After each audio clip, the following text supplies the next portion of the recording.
하나님의 말씀 증거하겠습니다. 하나님의 말씀 요한계시록 6장 1절에서부터 17절 말씀 같이 보시겠습니다.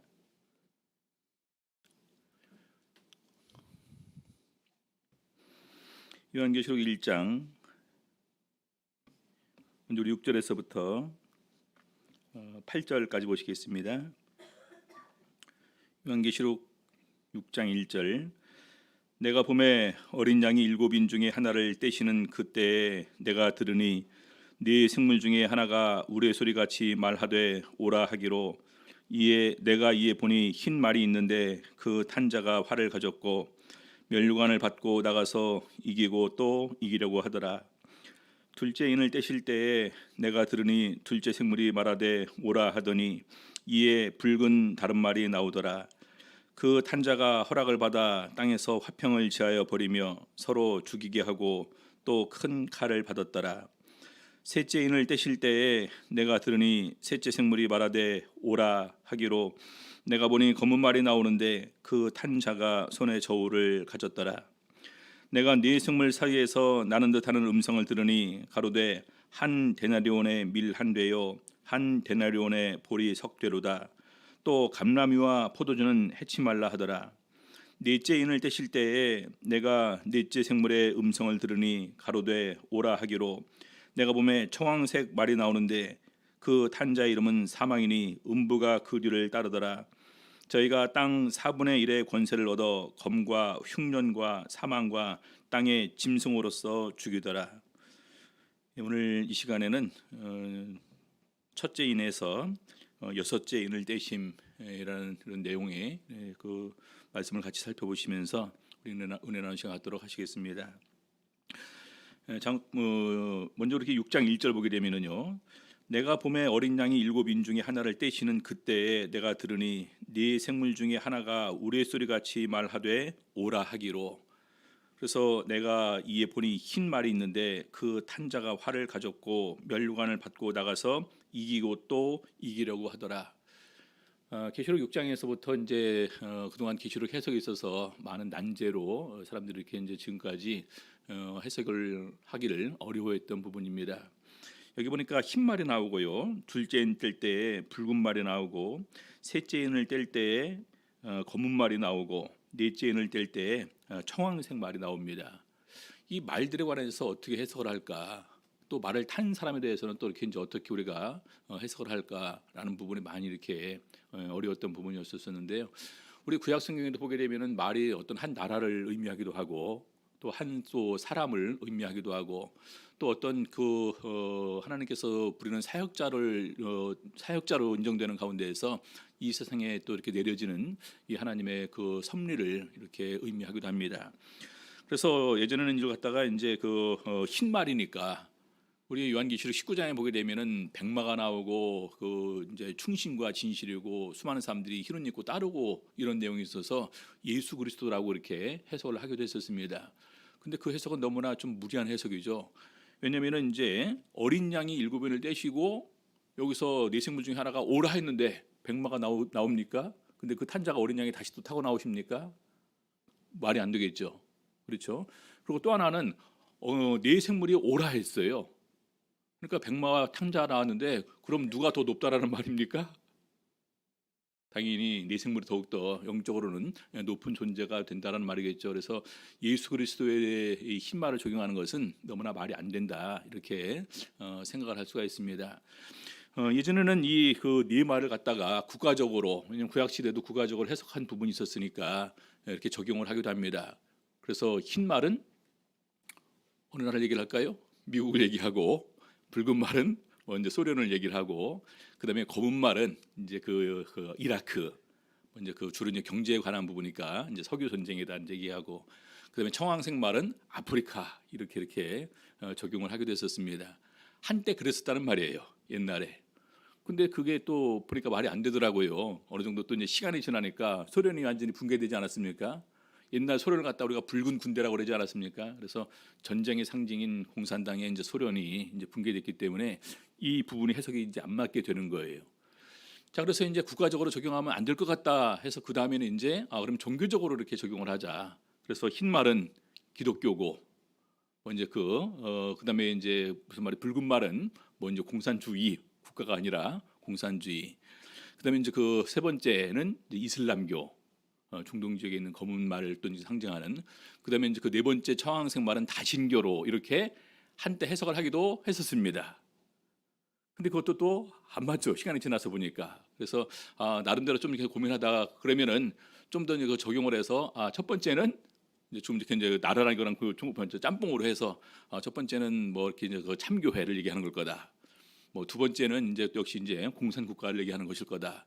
왜냐면 공산주의 이제 그는 저기 뭐 소련은 붕괴되었지만 그럼에도 불구하고 아직도 공산주의 공산 국가가 세계 한 그런 절반 이상을 차지하고 있는 가운데에서 굉장히 종교적인 이런 그런 그 탄압과 이제 박해를 하지 않습니까? 그리고 그 사람들은 종교를 인정하지 않습니다. 그래서 그런 부분에서 공산주의일 것이다. 또 이제 세 번째 이런 부분은 이제 또 이렇게 검은 말 석유 전쟁 경제와 관계된 부분이기 때문에 아직도 세계 경제에 굉장히 많이 영향을 미치는 것이 그 중동의 석유이지 않습니까? 그래서 그렇게 이제 적용을 하기도 하고 마지막 네 번째 그 부분은 이런 수많은 이제 아프리카랑 이런 통해서 전 세계적으로 행해지는 수많은 민간 신앙과 어떤 그런 그 다신교다 이렇게 적용을 하기도 합니다. 근데 그 부분도 많은 문제가 있어요. 그래서 이제 우리가 기본적으로 생각할 것은 이 첫째 인부터 여섯째 인까지 떼는 가운데에서 이런 중요한 내용들이 어떤 부분에 초점을 맞춰주고 있냐, 참 교회에 내려주고 있는 이런 그 나라적으로, 사회적으로, 종교적으로 밀접한 관계가 있는 부분이라는 것입니다. 왜냐하면 2장, 3장에서 교회에 대해서 보여주셨습니다. 그렇죠? 4장, 5장에서 완전한 그 하늘의 성소의 모습을 보여줬습니다. 그러고 나서 이어지는 부분은 반드시 이 지상교회에 내려지는 이런 부분들인데 바로 이 지상교회에 내려지는 이런 그 현상, 그다음에 이념, 그다음에 여러 가지 어떤 종교적인 부분, 또 나라적인 부분 이런 부분까지 전부 다 이렇게 포함된 것일 것이다 이렇게 생각을 합니다. 그래서 이 첫째 인도 보니까 흰 말인데 그 탄자가 활을 가졌고 면류관을 받고 나가서 이기고 또 이기려고 하더라. 흰 말을 탄 자가 있는데 활을 가졌습니다. 근데 뭐가 없어요? 화살이 있어야죠. 활이 있으면. 그리고 면류관을 받고 나가서 이기고 또 이기려고 하더라. 면류관을 받았습니다. 면류관을 받았다는 것은 권세를 받았다는 거예요. 또 이기고 이기려고 하더라. 계속해서 승리하려고 이렇게 이제 하고 있는 모습을 보여주고 있습니다. 아까 말씀드린 대로 예수 그리스도에 적용하면 안 되겠죠. 그렇죠? 예수님이 이미 이기셨습니다. 승리하신 분이에요. 다 이루었다. 십자가로 승리하셨느니라 선포를 하십니다. 그럼 누굴까요? 그래서 계시록 우리가 후반부를 보게 되면요, 하나님께서 짐승에게 권세를 잠깐 동안 허락할 때가 있습니다. 그렇죠? 그럼 짐승이 권세를 받아서 또 자기 이제 그 영적으로 더욱더 낮은 지위의 그런 부하들에게 또 이렇게 지위를 권세를 허락하는 내용이 나오죠. 이기고 또 이기려고 하더라. 누구한테 이기려고 하는 걸까요? 참교회 성도들에게. 그렇죠? 참교회 성도들에게 이기려고 또 이기려고 합니다. 그래서 이 부분은 뭐냐? 적 그리스도를 상징한다. 이렇게 볼 수가 있을 것입니다. 마태복음 24장에 보게 되면은요, 마태복음 24장부터 4절부터 쭉 나오는 부분이 공교롭게도 요 네 말의 순서와 거의 같습니다. 근데 제일 처음에 출연하는 부분이 바로 적 그리스도의 출연을 먼저 이렇게 예고를 하고 있습니다. 마태복음 24장 4절에서부터 5절. 예수께서 대답하여 가라사대 너희가 사람의 미혹을 받지 않도록 주의하라. 많은 사람이 내 이름으로 와서 이르되 나는 그리스도라 하여 많은 사람을 미혹해 하리라. 여러분, 미혹해 하리라는 것이 이기려고 또 이기고 또 이기려고 하는 것입니다. 그렇죠? 많은 사람이 내 이름을 가지고 와서 미혹해 하리라는 적그리스도와 바로 굉장히 흡사하다 이렇게 생각할 수 있습니다. 자, 두 번째 요한계시록 6장 3절. 둘째 인을 떼실 때에 내가 들으니 둘째 생물이 말하되 오라. 그래서 둘째 생물이 또 네 생물 중에 둘째 생물이 오라 명령하라죠. 그러니까 6장 4절. 이에 붉은 다른 말이 나오더라. 그 탄자가 허락을 받아 땅에서 화평을 제하여 버리며 서로 죽이게 하고 또 큰 칼을 받았더라. 두 번째 붉은 말, 그 탄자는 가장 중요한 역할이 화평을 제하고 서로 죽이게 하는 전쟁입니다. 그래서 두 번째는요, 불화와 전쟁입니다. 불화와 전쟁. 이 불화와 전쟁이 뭐 때문에 일어날까요? 가장 중요한 것은 복음 때문에, 하나님의 말씀 때문에 가정에 또 불화가 생기게 되고, 더 나아가 종교적인 이유로 수많은 죽고 죽이는 전쟁도 함께 이렇게 일어나게 될 것임을 말하고 있습니다. 마태복음 24장 6절 7절, 아까 4절 5절에서는 적그리스도의 출현을 얘기를 했습니다. 6절 7절 보니까요, 난리와 난리 소문을 듣겠으나 너희는 삼가 두려워 말라. 이런 일이 있어야 하되 끝은 아직 아니니라. 난리와 난리 소문, 당연히 이것이 있긴 있지만 끝은 아니라는 것입니다. 그래서 공교롭게도 이것이 이인을 떼는 그런 그 부분과 좀 이렇게 어떤 아구가 들어맞는 듯한 그런 느낌을 우리에게 줍니다. 그러면서 7절 보니까요, 민족이 민족을, 나라가 나라를 대적하여 일어나겠고, 그래서 마지막 최후의 전쟁은 요한계시록에 있는 이 아마겟돈 전쟁, 그렇죠? 영적인 큰 전쟁과 함께 이 세상에도 함께 일어나는 이런 전쟁이라고 얘기를 할 수 있습니다. 자, 우리 예수님께서도 이 세상에 오셔서 이렇게 말씀을 하셨습니다. 마태복음 10장 34절에서부터 36절입니다. 내가 세상에 화평을 주러 온 줄로 생각지 말라. 화평이 아니요 검을 주러 왔노라. 내가 온 것은 사람이 그 아비와 딸이 어미와 며느리가 시어머니와 불화하게 하려 함이니 사람의 원수가 자기 집안 식구리라. 무슨 이유 때문에 이렇게 그 집안 식구들 간에 이런 불화가 생기게 됩니까? 우리 성도님들 보통 이렇게 이제 우리가 사회적으로 보게 되면은 재물 때문에 싸우는 경우는 좀 있더라고요. 근데 재물 외에 싸우는 경우가 있습니까? 근데 재물 외에 이렇게 싸운다 할지라도 그렇게 막 이렇게 원수지간까지는 그렇게 나가지는 않습니다. 근데 이상하게 이 종교적인 부분에서는 완전히 그 관계가 끊어지게 됩니다. 떨어지게 되더라고요. 그래서 심지어 여기 보니까 아비와 딸이, 그다음에 어미와 딸이 어미와, 사람이 그 아비와 딸이 어미와 며느리가 시어머니와 불화하게 되는데, 이것이 종교적인 이유로도 이런 불화가 생길 수가 있음을 얘기를 하고 있습니다. 자, 우리 사도 바울은요, 우리 말세의 징조를 이렇게 증거를 하고 있습니다. 디모데후서 3장 1절에서부터 5절. 네가 이것을 알라. 말세에 고통하는 때가 이르르니 사람들은 자기를 사랑하며 돈을 사랑하며 자긍하며 교만하며 회방하며 부모를 거역하며 감사치 아니하며 거룩하지 아니하며 무정하며 원통함을 풀지 아니하며 참소하며 절제하지 못하며 사나우며 선한 것을 좋아하지 아니하며 배반하여 팔며 조급하며 자고하며 쾌락을 사랑하기를 하나님 사랑하는 것보다 더하며. 우리 성도님들 앞에 있는 많은 것들이 있습니다. 근데 궁극적으로 왜 이런 일이 발생하게 되느냐? 이런 모든 것을 하나님 사랑하는 것보다 더한다. 복음의 진리를 통해서 우리가 구원받은 이 은혜를 망각하고 오히려 우리 눈이 영적인 것을 바라보는 것이 아니라 이 세상을 바라보기 때문에 이런 일이 발생한다라는 것입니다. 바로 이런 일이 더욱더 심해지게 되면 자연스럽게 서로 간에 불화하게 되고 원수지간에 되게 되는 이런 일이 발생할 수밖에 없겠죠. 그래서 두 번째 붉은 말은 불화와 전쟁입니다. 자, 세 번째 6장 5절입니다. 셋째 인을 떼실 때에 내가 들으니 셋째 생물이 말하기를 오라 하기로 내가 보니 검은 말이 나오는데 그 탄자가 손에 저울을 가졌더라. 자, 검은 말인데요, 손에 저울을 가졌습니다. 저울은 다 아시겠죠? 매매할 때 필요한 것입니다. 무게를 재기 위해서. 자, 그래서 6절에 보니까 바로 설명이 나옵니다. 내가 네 생물 사이로서 나는 듯하는 음성을 들으니 가로되 한 데나리온의 밀 한 회요 한 데나리온의 보리 석대로다. 또 감람류와 포도주는 해치 말라 하더라. 극심한 기근이 이렇게 온다라는 것입니다. 한 데나리온은 아시는 바와 같이 하루 품삯을 말합니다. 하루 품삯. 근데 하루 품삯으로 밀 한 대밖에 못 사요. 누구 입에 불칠을 할까요? 하루 식사가 가능할까요? 한 집안에. 그다음에 한 데나리온의 보리 석대. 그래서 이것을 가지고 결과적으로 아무것도 이렇게 할 수 없는 그런 상황이 되겠죠. 그래서 바로 우리 이제 그 첫 번째부터 보게 되면 신앙이 굉장히 밀접한 관계가 있습니다. 적그리스도 참교회의 신앙이 밀접한 관계가 있겠죠. 그다음에 불화와 전쟁, 교회 신앙이 밀접한 관계가 있겠죠. 그다음에 경제적으로 굉장히 어려운 상태에 빠져드는 것, 교회 신앙이 굉장히 성도들 신앙에 밀접한 관계가 있는 것입니다.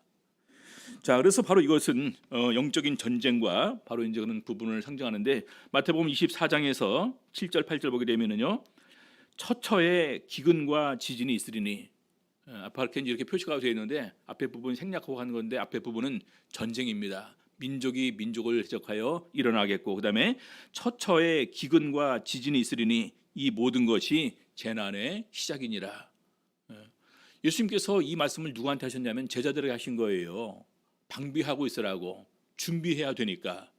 그렇죠. 그래서 첫째 인부터 셋째 인까지는 정확하게 이런 부분들이 이렇게 이어지게 되는 것을 보게 됩니다. 자, 그런데 뭐가 제일 먼저 나올까요? 순서, 이 인을 떼는 시기가 언제일까? 우리 이제 지금 2020년이지 않습니까? 언제부터 이 인이 떼어졌을까요? 첫째 인이. 둘째 인은 언제부터? 셋째 인은 언제부터? 보니까 이미 첫째, 둘째, 셋째 인은 떼어진 것 같습니다. 그렇지 않습니까? 그렇죠. 그래서 계속해서 이런 일이 발생하게 되는데 영적으로는 이것이 결과적으로 우리 신앙에 미치는 영적 기근이다. 아모스서에서는 이렇게 얘기를 하고 있습니다. 아모스서 8장 11절부터 13절까지 보시겠습니다.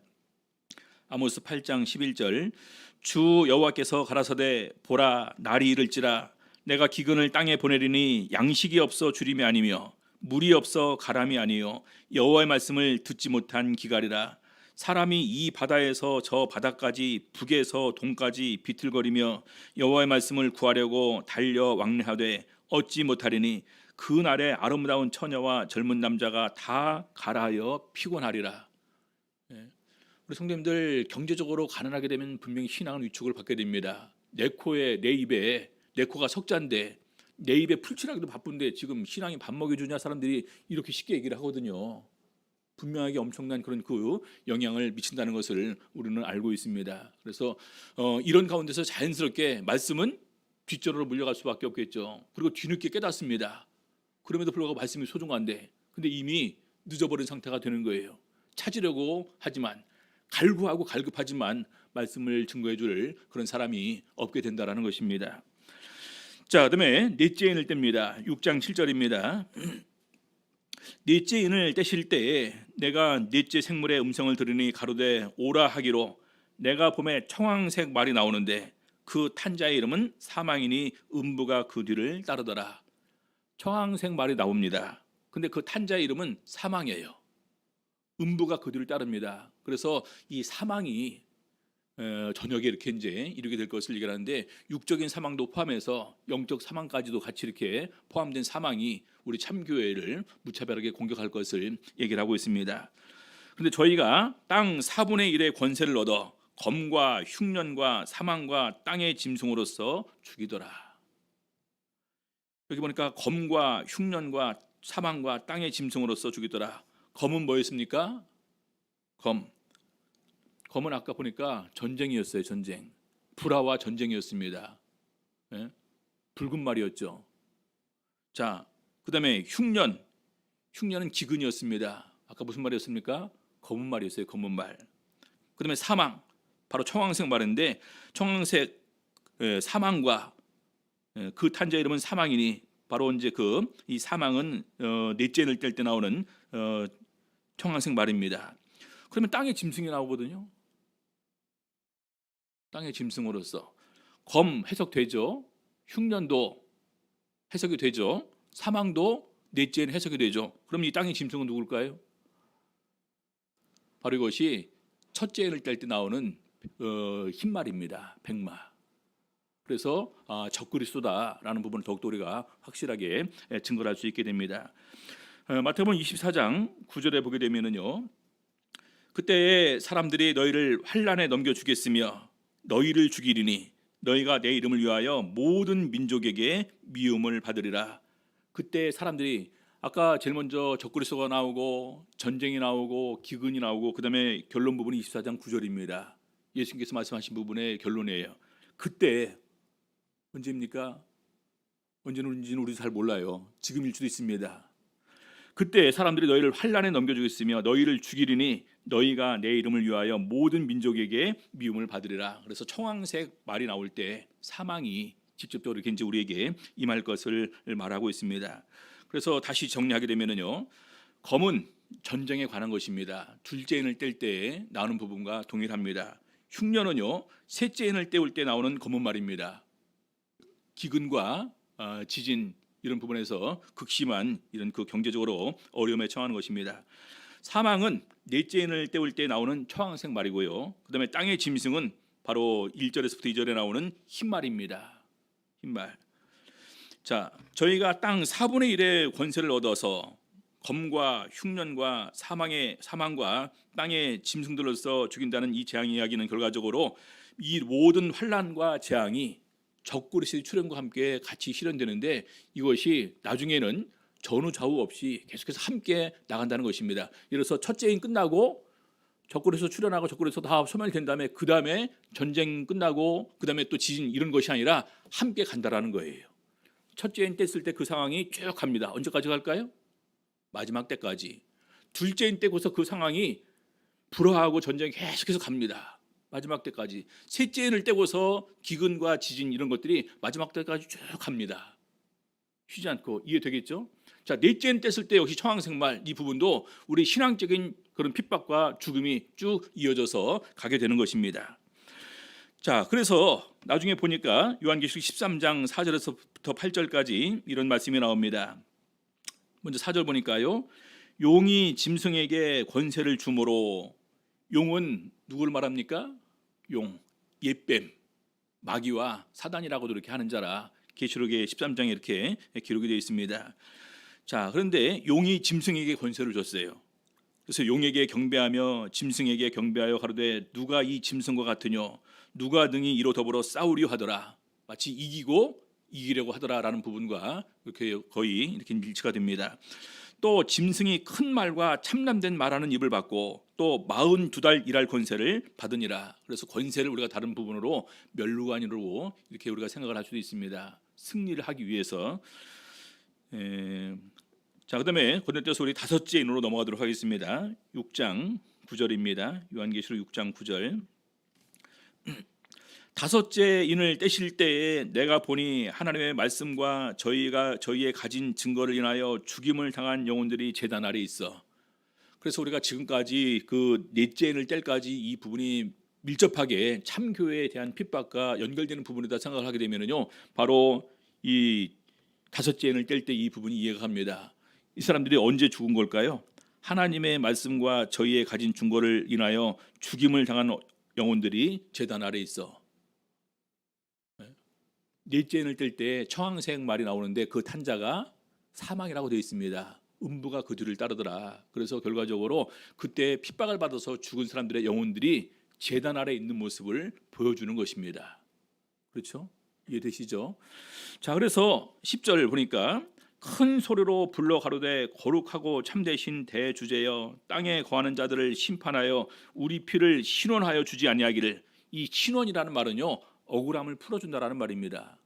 우리가 예수 그리스도를 믿고 주를 위해서 또 모든 그런 수고와 헌신을 다 바쳤고 심지어는 정말로 주님의 은혜를 증거했음에도 불구하고 우리가 죽음을 당했습니다. 이 억울함 풀어줘야 되지 않겠습니까? 이 억울함 풀어주실 만한 분은 하나님밖에 안 계십니다. 그래서 이 억울함을 풀어주지 아니하기를 언제까지 하실 것입니까? 바꿔면 도대체 언제쯤 되어서야 우리의 억울함을 풀어주실 것입니까? 이렇게 호소를 합니다.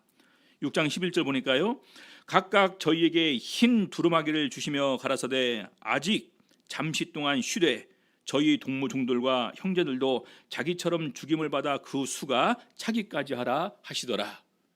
아직 안 끝났다는 말입니다. 그렇죠? 흰말 나왔다고 해서 끝나는 것도 아니고 붉은 말 나왔다고 해서 끝나는 것도 아니고 검은 말 나와서 끝나는 것도 아니고 초황색 말 나와서 해서 끝났다는 것이 아닙니다. 아직까지도 더 시기가 차지 않았다는 거예요. 여기 보니까 저희 동무 종들과 형제들도 자기처럼 죽임을 받아 그 수가 차기까지 하라 하더라. 구원받을 영혼들의 숫자가 다 차기까지 아직은 더 기다려야 된다라는 것입니다. 마태복음 10장 다시 돌아가세요. 마태복음 24장 10절부터 13절 보시겠습니다.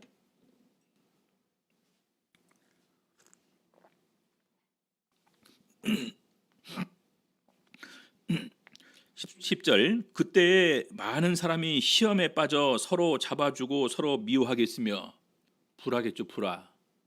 그렇죠? 거짓 선지자가 많이 일어나 많은 사람을 미혹하게 하겠으며 적그리스도에 출현하겠죠. 불법이 성함으로 많은 사람의 사랑이 식어지리라. 그러나 끝까지 견디는 자는 구원을 얻으리라. 이 끝이 언제입니까? 끝까지 견디는 자는 그러나 구원을 얻으리라. 그러나 끝까지 견디는 자는 구원을 얻으리라. 끝은 아무도 모른다고 했습니다. 마태복음 24장 우리 후반부에 보게 되면은 오직 하늘에 계신 아버지만 그 끝을 안다. 그래서 이 끝까지 앞으로 더욱더 이런 상황이 발생하는 가운데 쭉 갈 것입니다. 적그리스도는 계속해서 함께 갈 거예요. 언제 어떤 방법으로 우리를 미혹할지 모릅니다. 계속해서 우리 사람과 사람 사이에 불화와 전쟁이 있을 것입니다. 끝까지 가는 것입니다. 마지막 때까지 가는 것입니다. 이것이 환난으로 우리에게 다가오는 거죠. 그다음에 경제적으로 계속해서 수많은 어려움이 또 우리들에게 이렇게 오게 될 것입니다. 이런 가운데에서 빈부의 격차는 굉장히 심해지게 되고 또 그런 가운데 더욱더 이렇게 어떤 사람의 신분을 바꾸는 부분이 정말로 이제는 어렵게 되는 이런 상황에 처하게 될 것입니다. 그러면서 우리 사람의 인성의 이런 아름다운 모습을 다 상실하고 오히려 서로 간에 어떤 그런 불화와 불신과 미움과 다툼 쪽으로 점차 이렇게 가게 됩니다. 그래서 많은 사람의 사랑이 식어지리라. 그럼에도 불구하고 끝까지 견디는 자가 구원을 얻을 것임을 이렇게 말씀을 하셨습니다. 자, 여기 보니까 흰 두루마기를 주셨습니다. 흰 두루마기. 우리 요한계시록에 보게 되면은요, 이 흰 두루마기는 누구한테 주시는 옷입니까? 흰 두루마기. 순교자들에게 주시는 흰 두루마기입니다. 순교자들의 영혼에게. 우리가 이제 그 물과 피로 거듭난 사람들에게 흰 옷을 입혀주지 않습니까? 계시록 앞부분에 보게 되면. 근데 여기는 보니까 흰 두루마기를 입혀주셔요. 누구한테 입혀주시는 겁니까? 그렇죠? 순교자의 영혼들. 목배임을 받은 사람들의 그 영혼 그들에게 이렇게 이제 옷을 입혀주시는 것입니다. 그래서 계시록에 보게 되면은 흰 옷이 있고 흰 두루마기 있고 그다음에 빛나고 깨끗한 세마포가 있고 마지막에 두루마기 이렇게 나옵니다. 그래서 그 옷이 바로 더욱더 우리들에게 있어서 거룩함을 요구하는 그런 옷이다. 이렇게 우리가 생각할 수 있습니다. 그래서 믿음의 승리자들에게 흰 두루마기를 주셨다라는 것입니다. 자, 로마서 11장 25절 보겠습니다. 아직 잠시 동안 시대의 구수가 차기까지 하라고 했는데 우리 로마서에서 우리 사도 바울은 이방인의 구원에 관해서 이렇게 증거를 하고 있습니다. 로마서 11장 25절 형제들아 너희가 스스로 지혜 있다함을 면키 위하여 이 비밀을 너희가 모르기를 내가 원치 아니하노니 이 비밀은 이방인의 충만한 수가 들어오기까지 이스라엘의 덜어는 완악하게 된 것이라. 먼저 이방인의 충만한 수, 하나님께서 작정하신 그 수가 차기까지 유대인들을 잠깐 하나님께서 버렸다라는 것입니다. 언제까지 이 일이 이루어질까요? 역시 이 부분도 우리가 모르는 부분입니다. 근데 우리가 분명한 것은 우리 이제 대만에서 시작할 때도 우리 목사님들 몇 분이 분명히 이렇게 말씀을 하시더라고요. 지금은 유대인들이 저렇게 하고 있지만 언젠가 다시 복음이 유대인들에게 들어가서 그들이 깨닫고 다시 돌아오게 될 때 바로 이제 그 하나님께서 또 계획하신 일이 이루어질 것이다. 그래서 우리가 적극적으로 이스라엘의 복음을 전하러 가야 된다. 이렇게 말씀하신 것을 들은 기억이 있습니다. 우리 일반 교회에서도 많은 그런 분들이 지금 일부러 그 이스라엘로 가서 복음을 전하시는 분들이 많이 있습니다. 왜냐하면 그분들 같은 경우도 이 부분의 말씀을 믿는 가운데서 하나님의 계획이 이렇다면은 우리가 가서 복음을 전하는 것이 마땅하다라는 마음으로 이렇게 간 것이죠. 자, 그다음에 또 요한계시록 7장 3절에 보니까요. 가로되 우리가 우리 하나님의 종들의 이마에 인치기까지 땅이나 바다나 나무나 해하지 말라 하더라. 이마에 인치기까지 해하지 말아라. 그래서 이런 것을 보게 되면서 하나님께서 다 하나님의 경륜 가운데서 이 하나하나씩 이루어 가시지만은 다 그 시기와 때가 있다라는 것입니다. 그렇죠? 그래서 우리가 이제 그런 부분을 보면서 지금 우리는 어떤 시기에 처해 있을까요? 이미 첫째인 저희들이 적용 가능하겠죠? 둘째인 저희들이 적용 가능하겠죠? 셋째인 저희들이 적용 가능하겠죠? 넷째인 적용 가능하겠죠? 다섯째인 적용 가능하겠죠? 그렇죠? 이미 이제 예수 그리스도 믿고 순교하신 분들이 있다는 것을 우리는 알고 있습니다. 자, 그러면 그 다음에 이제 여섯째인으로 가게 됩니다. 6장 12절 14절까지 보겠습니다. 내가 보니 여섯째 인을 떼실 때에 큰 지진이 나며 해가 총담같이 검어지고 온 달이 피같이 되며 하늘의 별들이 무화과 나무가 대풍에 흔들려 선 과실이 떨어지는 것 같이 땅에 떨어지며 하늘은 종이축이 말리는 것 같이 떠나가고 각 산과 섬이 제 자리에서 옮겨오매 엄청난 지진이 날 것을 이렇게 얘기를 하고 있습니다. 여섯째 인. 요한계시록에 보게 되면은 지진과 기근, 그다음에 우레, 우박 모든 부분들이 계속해서 하나님의 진노의 한 증거로서 이 표현이 되게 됩니다. 근데 이 큰 지진이 나서 어느 정도까지 되냐면은 해가 검어진다는 것입니다. 빛을 잃는다라는 거예요. 온 달이 또 피같이 된다는 것입니다. 그리고 하늘의 별들이 무화과 나무가 대풍에 흔들려 선과실이라는 것은 아직 익지 않은 과일입니다. 익지 않은 과일이 막 땅에 떨어지는 것 같이 떨어지며 하늘은 종이축이 말리는 것 같이 떠나가고, 우리 성도님들 이런 상황이 될 때 우리가 살 수가 있을까요? 땅에 있는 사람들, 그냥 육신을 가진 사람들이, 그다음에 각 산과 섬이 제 자리에서 옮겨오며 엄청난 일입니다. 여섯째 일은 아직까지는 발생하지 않은 부분이라고도 볼 수 있을 것입니다. 자, 그런데 영적으로 보게 되면은요, 하늘의 해, 달, 별은 또 하나 어떻게 보면은 우리 성도를 의미하기도 합니다. 그렇죠? 하늘의 성도를 의미하기도 하는데 그들이 많은 사람들이 땅에 떨어져서 이렇게 이제 그 멸망을 받게 될 것을 의미하기도 합니다.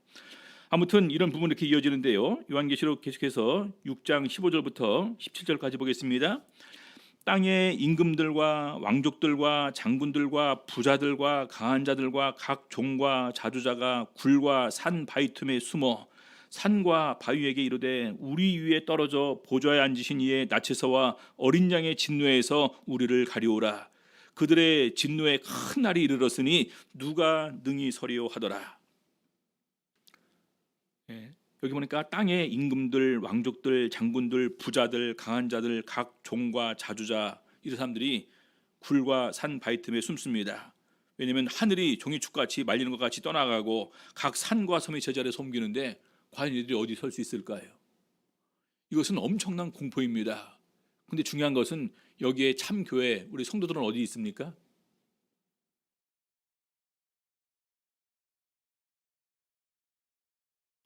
어디 있을까요? 여기 보니까 땅의 임금들, 왕족들, 장군들, 부자들, 강한 자들, 각 종과 자주자, 이 사람들만 있지 땅의 성도들은 없습니다. 어떤 상황일까요? 참교회 성도들은 특별한 이런 그 보호를 받겠죠.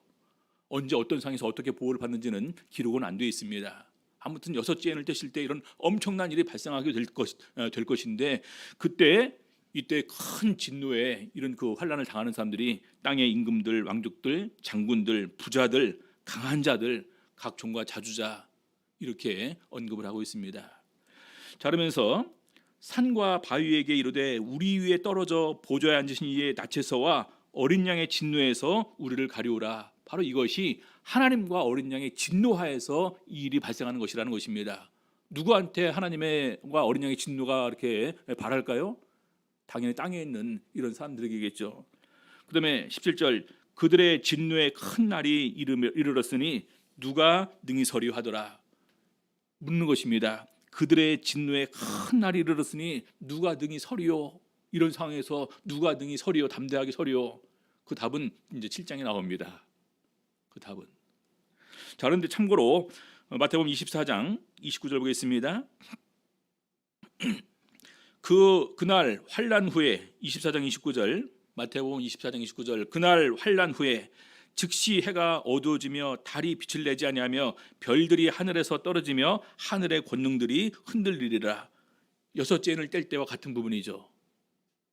그렇죠? 그래서 해가 어두워지고 달이 빛을 내지 않고 별들이 하늘에서 떨어지고 하늘의 권능들이 흔들리리라. 언제입니까?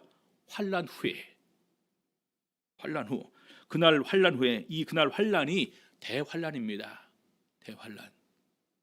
그래서 대환난 후에 바로 이런 일이 발생하실 것인데 대환난 때 하나님께서 택하신 자들을 위해서 그 날을 감하지 아니하면 많은 사람들이 더 믿음에서 떨어질 것을 말씀을 하셨습니다.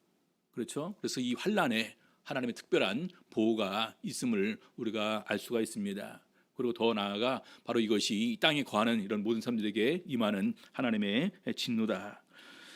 요한계시록 건너뛰어서 우리 11장 19절 보시겠습니다. 요한계시록 11장 19절. 이에 하늘에 있는 하나님의 성전이 열리니 성전 안에 하나님의 언약궤가 보이며 또 번개와 음성들과 뇌성과 지진과 큰 우박이 있더라. 계시록에 보였을 때 보게 되면은 하나님의 진노가 땅에 임할 때 몇 가지로 이렇게 임하게 되는 내용이 나오는데, 여기 보니까 번개, 음성, 뇌성, 지진 이렇게 나옵니다. 번개, 음성, 뇌성, 지진, 그다음에 큰 우박. 이 우박이 얼마나 큰지 약 3, 40km 되는 우박이 하늘에서 떨어집니다. 요만한 우박이 하늘에서 떨어져도 사람 맞으면 어떻게 될까요? 그냥 죽어요. 근데 그렇게 무거운 우박이 이렇게 땅이 막 쏟아지게 될 때 땅에 있는 사람들이 피할 데가 없겠죠. 엄청난 바위가 떨어지는 것과 마찬가지입니다. 자, 16장 18절 보니까요. 번개와 음성들과 뇌성이 있고 또 지진이 있어 어찌 큰지 사람이 땅에 있어 오므로 이같이 큰 지진이 없었더라. 그래서 땅에는 엄청난 지진이 있고 하늘에 해, 달, 별들이 빛을 잃고 별들이 떨어지고 하늘이 마치 종이 접히는 것처럼 말리는 부분을 요한계시록에서 이렇게 언급을 하고 있습니다. 그래서 가만히 보니까 이미 첫째인, 둘째인, 셋째인, 넷째인, 다섯째인까지 딱 보니까 이미 다섯째인까지 이미 우리에게 임한 상태입니다. 그렇죠? 여섯째인, 일곱째는 언제 진행할지는 우리가 모르는 상황인데, 이런 것을 보니까 더욱더 우리가 신앙 안에서 깨어 있어야 되겠다라는 생각을 가질 수가 있습니다. 마지막 환난 때에 누가 특별히 하나님의 보호를 받을 것인가? 그다음 요한계시록 7장에 보게 되면요, 인치기까지는 해하지 말라. 9장에서는 인 맞지 아니한 사람들만 해하라는 부분이 있습니다. 그래서 하나님의 성령으로 인치심을 받은 사람이 이런 환난과 이런 엄청난 이런 두려움에서 특별한 보호를 받게 되는데, 중요한 것은 깨어 있어야 된다는 것입니다. 그래서 마태복음 24장에서 예수님께서도 그날과 그 시는 아무도 모르니까 그런즉 깨어 있으라 라는 부분을 예수님께서 계속해서 이렇게 강조하는 것입니다. 그래서 말세를 살아가는 우리에게 있어서 가장 중요한 것은 우리가 기도에 깨어 있어야 된다는 것입니다. 성령 충만함으로 항상 우리의 영적 상태가 각자 하나님 앞에서 최고의 상태로 유지하고 있어야 되는 것, 이것이 중요한 것임을 다시 한번 깨닫고, 세상에 더욱더 많은 이런 환난과 어려움이 임할수록 더욱더 예수님께서 우리에게 주신 말씀대로 이 세상이 흘러가고 있구나라는 사실을 우리는 발견하게 됩니다. 그래서 더욱더 우리가 이런 부분에서 하나님께로 더욱더 순수하고 진실한 마음으로 돌아와서 참된 예배자가 될 수 있는 우리 성도님들 다 되시기를 예수 이름으로 바랍니다. 묵도하시겠습니다.